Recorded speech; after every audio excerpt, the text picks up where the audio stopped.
A gente começa o jornal hoje falando dos temporais no interior de São Paulo. Uma mulher morreu e 50 pessoas ficaram feridas em Jarinu, na região de Jundiaí, por causa da tempestade de ontem à noite. Choveu muito. Choveu mesmo, né? E no domingo, outras cidades sofreram com ventos de até 120 quilômetros por hora. A gente vai ver na reportagem do Sandro Zepp, que está em Jarinu. Pouca coisa sobrou nas lojas do centro de Jarinu. Tem muito ferro retorcido e escombros. Os moradores andam de um lado para o outro para ver os estragos. Todos muito assustados. Neste posto de combustíveis, a cobertura dobrou por causa da força do vento. O repórter Rafael Fachin esteve aqui logo depois da tempestade.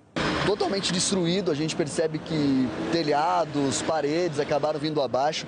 Esses dois carros aqui, por exemplo, eles foram arrastados com a força do vento. Dezenas de árvores, postes e até carretas que pesam toneladas tombaram. Esta churrascaria ficou destruída, o teto cedeu. Eu estou até anestesiado com tanto estrago, com tanta coisa que eu vi, que eu nunca vi nada nem parecido na minha vida, nada. Uma mulher de 48 anos que esperava um ônibus foi atingida pela cobertura e morreu.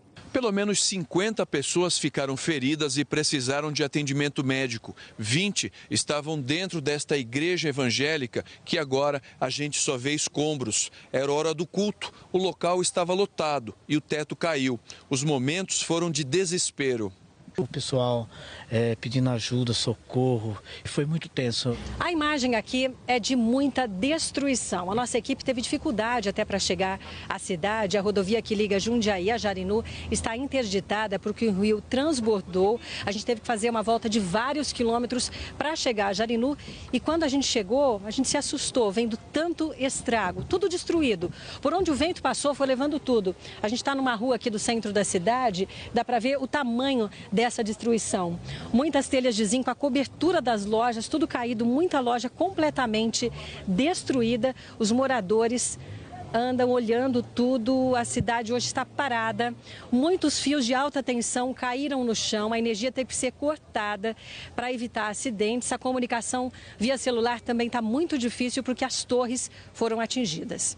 Em São Carlos, foram 10 minutos de chuva forte ontem à tarde. Uma ventania de 120 km por hora, segundo a Defesa Civil, destruiu parte do campus da USP. Muitos moradores ficaram sem luz. Uma casa foi interditada por causa do risco de desabamento. Outras 30 casas também foram destelhadas. Uma escola municipal muito danificada está sem aulas. Graças a Deus que foi num domingo, não tinha ninguém na escola, né? Na madrugada de domingo, Campinas sofreu uma tempestade fortíssima.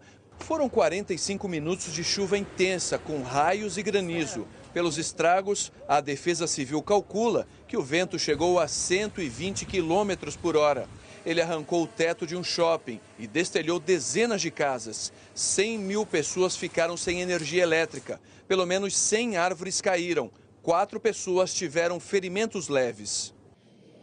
Bom, agora a gente vai saber o que aconteceu, né? Eliana Marques, o que houve? Que destruição, né? Que destruição, foi realmente chocante, né? Assim, tava na previsão? Tava na previsão. Aqui no Jornal Hoje, a gente falou disso no sábado. Boa tarde para vocês, boa tarde para vocês também. E já está confirmado, por exemplo, o que aconteceu em Campinas. Por lá, houve uma microexplosão, como aconteceu em Santa Catarina e também aqui na capital paulista em maio. Então, olha, o ar quente úmido aqui da superfície sobe, ajuda a formar a nuvem de tempestade. Aí lá dentro, ela encontra temperaturas muito frias e esse ar frio desce. Quando ele se espalha pela superfície, ele pode alcançar, dependendo da intensidade desse fenômeno, né, um vento muito forte, atingir velocidades muito altas. A nossa meteorologista explicou que não dá para prever uma microexplosão. Já já eu falo dessa previsão aqui para hoje.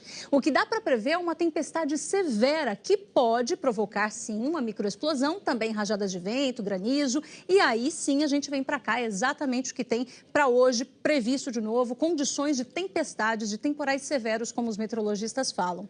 Isso em grande parte aqui do estado de São Paulo, incluindo a capital paulista, também as cidades do interior já destruídas aí pelo temporal, grande parte do Rio de Janeiro, incluindo também a capital do Rio, sul de Minas e grande parte aqui de Mato Grosso do Sul. Nesses locais tem chovido muito aí por causa dos ventos, né, que trazem umidade da Amazônia e vão reforçando todas as áreas de instabilidade.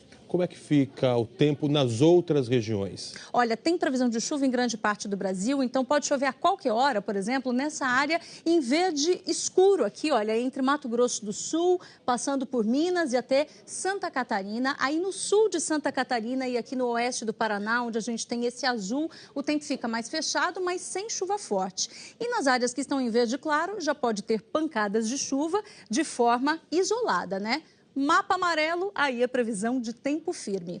Em Porto Alegre, não chove, mas fica frio. Máxima de apenas 14 graus, aqui em São Paulo 22, Campo Grande 25. Aí Aracaju com 30 graus e Porto Velho com 32. Que diferença dos portos, né? Alegre, velho.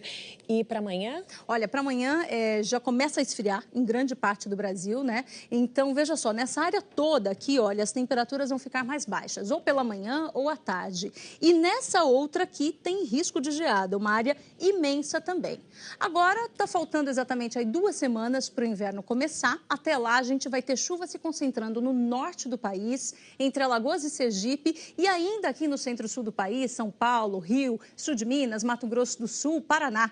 Né? Então, fica aí o alerta. Até o final dessa estação, a gente não deve ter muitas mudanças no que a gente está vendo, não. Nossa, essa chuva me parece meio atípica, né? Então, eu perguntei isso para a nossa meteorologista. Ela disse que o outono é uma estação de transição, né? Então, a gente sai do calor no verão para o frio no inverno. E justamente por conta desse choque aí de temperatura que a gente pode ter essas nuvens de tempestade provocando os estragos.